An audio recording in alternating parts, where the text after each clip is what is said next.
नमस्कार बंधुओं। आज गुरु पूर्णिमा के दिन कुछ आपसे बातें दिल में जो उठ रही हैं वो साझा करने की इच्छा हो रही है। एक दोहा पढ़ रही हूँ। गुरु कुमार शिष्य कुंभ है, गड़ी गड़ी काढ़े खोट, अंतर हाथ सहार दे, बाहर बाहे चोट। गुरु कुम्हार, शिष्य कुंभ है।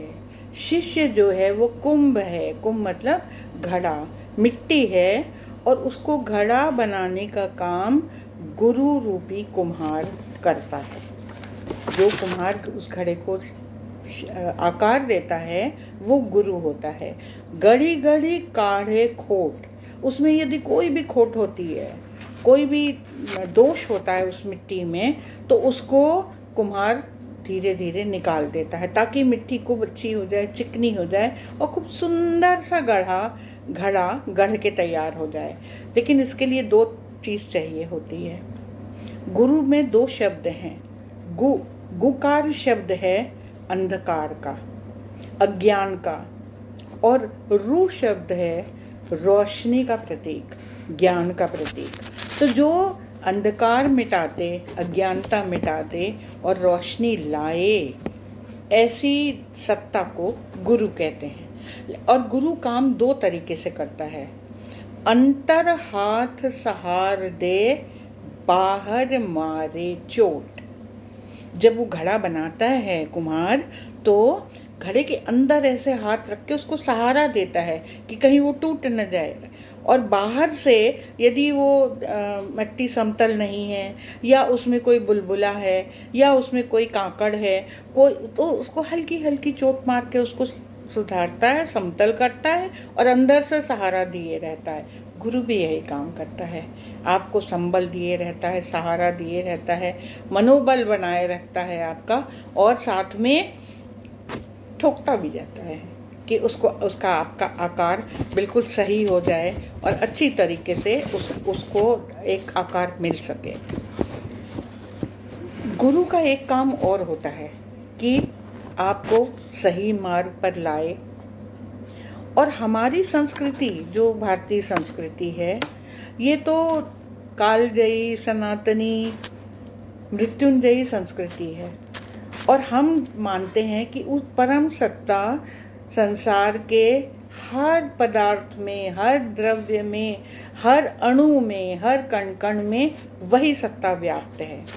तो यदि हम उस परम सत्ता से कुछ सीखना चाहते हैं, या उससे कोई प्रेरणा लें, या उसको कोई ज्ञान प्राप्त करें, तो वही सत्ता तो सब कण कण में समाई है। हम कहीं से भी उसका गुरु तत्व के उससे हम धारण कर सकते हैं, उसे ले सकते हैं और फिर उसका पालन करें जो हमको वहाँ से शिक्षा मिले। तो अब इसके लिए क्या करना होगा कि हम प्रकृति के निकट आएं, इन चीज़ों के निकट आएं। और गुरु तो किसी को भी आप बना सकते हैं। हमारे यहाँ सबसे पहला आचार्य गुरु कहा है माता पिता को। मातृ देवो भव, पितृ देवो भव। पितृ की सत्ता हमारी प्राण सत्ता में समाहित है।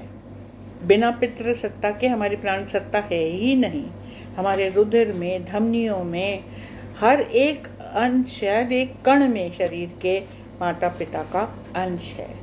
तो उस सत्ता को सदा प्रणाम, उसको नमन। वो हमारे आराध्य हैं और उनको गुरु मान के चलते। गुरु आचार्य को भी मान लेते हैं। गुरु जो भी आपको सुसंस्कृत कर सके उसको गुरु कहा जाता है।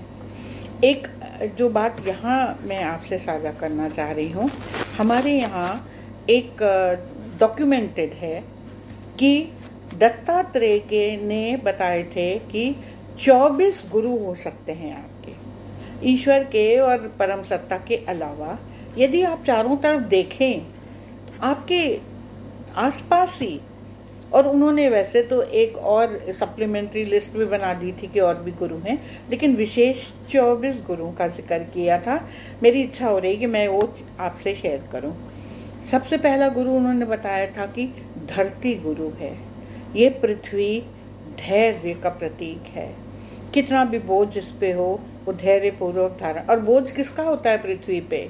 जो ये ईंटा, गारा, मट्टी, बिल्डिंग, ये बोझ नहीं है। ये मिट्टी तो यहीं धरती से ली गई है और उसका आकार बदल के फिर से वहीं स्थापित हो गई। बोझ होता है इंसान के भावना और इंसान के विचारों का, जो प्रकृति का क्रिएशन नहीं है, वो मनुष्य का क्रिएशन है। और यदि हमारे विचार, हमारी भावनाएं हल्की फुल्की, सुंदर, मधुर हों तो वो वातावरण में हल्के ढंग से विलीन हो जाती। लेकिन यदि हमारे भारी विचार हों, क्रूरता के, दुष्टता के, हीन भाव के भी, और किसी को नुकसान पहुंचाने के लिए, युद्ध के, तो ये भारी विचार धरती पे बोझ की तरह समाते जाते हैं और धरती परेशान हो जाती है। अगला हमारा गुरु हो सकता है आकाश। प्रकृति से बहुत कुछ हम सीखते हैं। आकाश में इतना विस्तार है और फिर भी वो सदा स्थिर रहता है। तो हर मनुष्य को अपने विस्तार में रहना, संकीर्ण नहीं होना चाहिए कभी भी, और लेकिन उसके साथ साथ एक स्थिरता बनाए रहे। वायु भी हमारी गुरु हो सकती है, क्योंकि वो बंधन मुक्त है, उसको आप बांध के नहीं रख सकते। उसकी निर्मलता, उसकी चलनशीलता ही उसका गुण है। तो आप भी सदा उन्मुक्त होकर के जीवन जिए, यही शिक्षा है। जल सबसे बड़ा गुरु है, क्योंकि जल से एक सबसे बड़ी शिक्षा, समान रूप से सबका सबसे व्यवहार। जल ये नहीं देखता कि कोई सुंदरी जल पीने आई है या कोई कोढ़ी है या कोई डाकू है या कोई साधुजन है। प्यास वो सबकी समान रूप से बुझाता है जल। तो इसलिए जल से बहुत बड़ी शिक्षा मिलती है। चंद्र बहुत बड़ा गुरु है।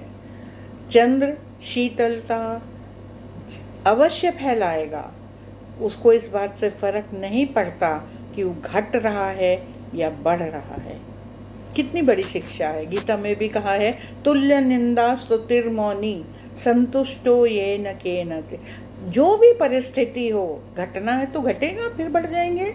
बढ़ गया तो कोई बात नहीं। हर परिस्थिति में समभाव रखना, ये चंद्र सिखाता है। तो चंद्र को उन्होंने गुरु माना है। सूर्य को गुरु माना है। सूर्य जो अपनी ऊर्जा स्वयं जनित करता है दूसरों की भलाई के लिए, उससे स्वयं उसको कोई उपयोग नहीं होता। हाथी एक गुरु है। हाथी से क्या शिक्षा मिलती है कि भोग को अपने वश में रखना है। हाथी इतना बलशाली है, वो कभी पकड़ा नहीं जाता, उसको कोई नियंत्रण में नहीं रख सकता। लेकिन एक तरीका है, क्योंकि वो भोगी है तो गड्ढा बड़ा सा खोद दिया जाता है, उस पे लकड़ियां बिछा के, घास बिछा के, उस पे हथनी की खाल बिछा दी जाती है। और जब हाथी सामने से गुजरता है, वो हथनी की महक से, वो भोग से, विलास से वो ग्रसित हो जाता है, और वो जब आता है पास में, गड्ढे में गिर जाता है। इतना भोग में ग्रसित ना होइए कि आपकी दुर्दशा हो जाए। मधुमक्खी एक गुरु है। संचय नहीं करना है। मधुमक्खी इतनी मेहनत करती है, नन्ही कण इकट्ठा करती है और अपने घर में एक षटकोण घर में, जिसको फिर वो बाद में अपने मोम से बंद कर देती है, जमा कर लेती ढेरों शहद। उसको इसके इतने की आवश्यकता नहीं है जीवन में।